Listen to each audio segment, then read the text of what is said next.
I'm making this video so I can actually show you some tips and tricks that I use when setting my blind up to keep it in place and to keep it from getting stolen from any trespassers that might come on this property. So continue to hang in there with me. All right, so I'm getting ready to install this pop-up blind, and yes, I'm not just going to set it up, but I'm actually installing it to the fact that I'm securing it down to the tower with these transition strips. I mean, they're made of aluminum, they're light, but I'll show you in a second what I'm talking about. But just get up there and then screw the base of that blind. Now that only works on this blind. A lot of blinds pop up but the entire bottom's open.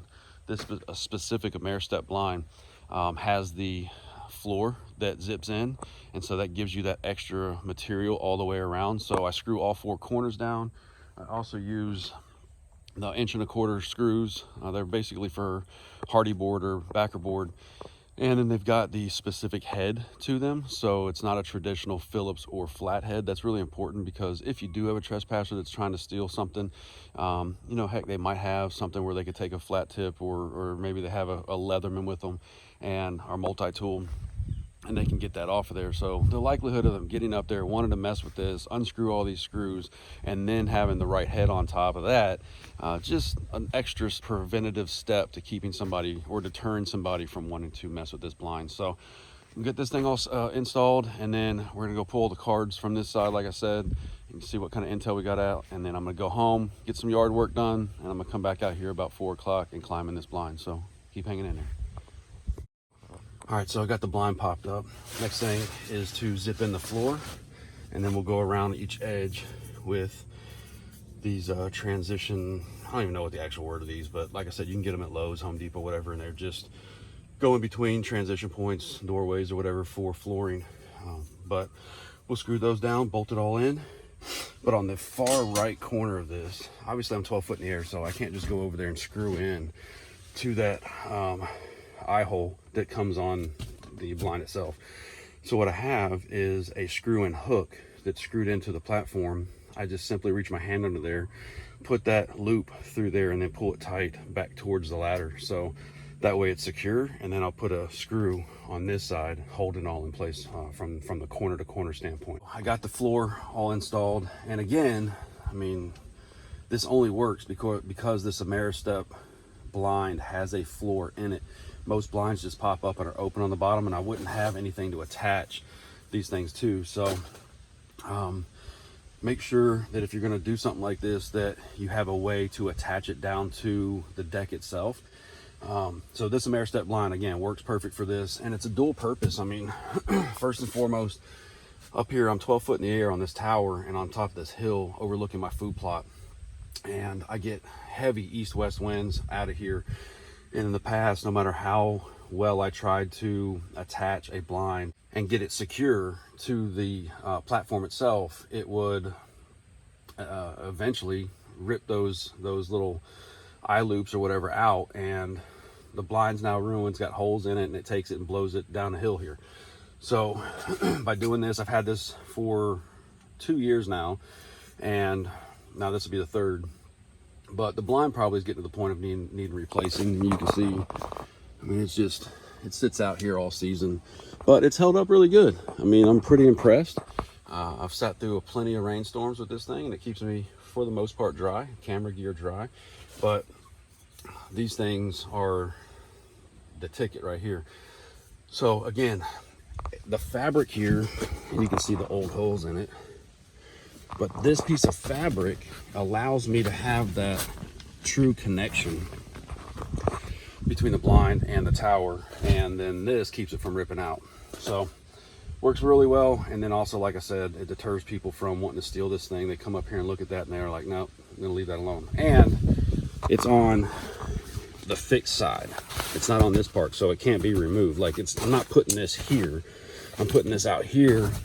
So even if they remove the floor, unzip the floor out, they're still not going to get this blind out without having to spend a lot of time doing it. So yeah, I'm going to get this thing all screwed in, get everything set up, get out of here, let this thing rest for several hours, go home, do some yard work, and then I'm climbing right back in here tonight. So stay tuned.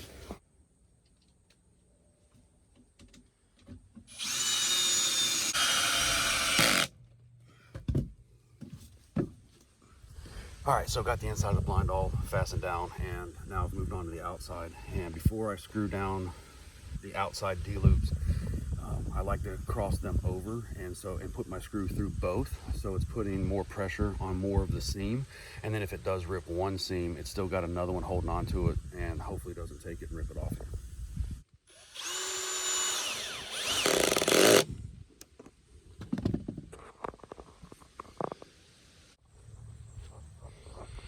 All right, so you can see, got the blind all installed, all bolted down. That thing is secure, it's not going anywhere.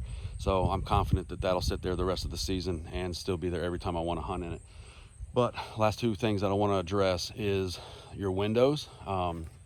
First and foremost, the windows that are to your back need to be up. So whatever direction you feel that the deer are going to come from and you're hunting facing that direction, you don't want windows open to your back, because then you've got light coming in and you're silhouetted. So if those deer are coming into the east and working their way to the west and my back window is open, there's light coming in, and the littlest movement up there, if they're anywhere on eye level, they're going to see that. Now I know this is in a 12-foot blind or on a 12-foot tower, sorry, but as you can see, this is a hill. So when those deer pop the top of that hill, they're almost eye to eye with me. And so if there's an open gap behind me and I move, those deer are now picking up on that silhouette change and they bust out. So whatever direction the deer are coming, you want your windows to your back closed. And then the last thing is the windows. I want to leave my windows the way that I'm going to hunt. So this is what my blind's going to look like when I hunt. Now I've disrupted the look of this field. So when those deer come out tonight, they're going to notice that. And it's going to take some getting used to for them to understand that it's safe. The last thing I want to do is let that thing sit there for a week or two and then come back and drop the windows. Now the blind looks different and the deer are more weary of it and they might not come around. If they're in the tree line, just scanning the field before they walk out, and they look up and see that that looks different, they might turn right back around and go out a different way, and you never see that big buck. So in my opinion, I should always leave my blind windows down in the position of how I'm going to hunt that blind. So guys, I hope you enjoyed this first episode of Tips and Tricks with Deer 30 Outdoors. There's going to be plenty more coming. I know we put a lot of information out there, but it's usually on the go through the hunt, and we don't take the time, or I don't take the time to really stop and show you what the process looks like if it's something you've never done before. So I'm going to put a lot more of those types of things out, just like putting in a mock scrape. I mean, you see me put in several this year, but I didn't really talk a lot through the process, like trimming a limb, making that limb be the only one that's protruding so that the deer want to hit that limb particularly, so on and so forth. So we're going to put a lot more of these out over the coming weeks, but man, I'm wore out. Up and down that ladder 100 times to make this videos where it's just whipping my butt. But I'm going to get out here, let this thing set the rest of the afternoon. I'm going to come in late, about 4 o'clock, climb up there and see if I have any luck tonight. So guys, continue to tune in, and until next time, wake up and hunt.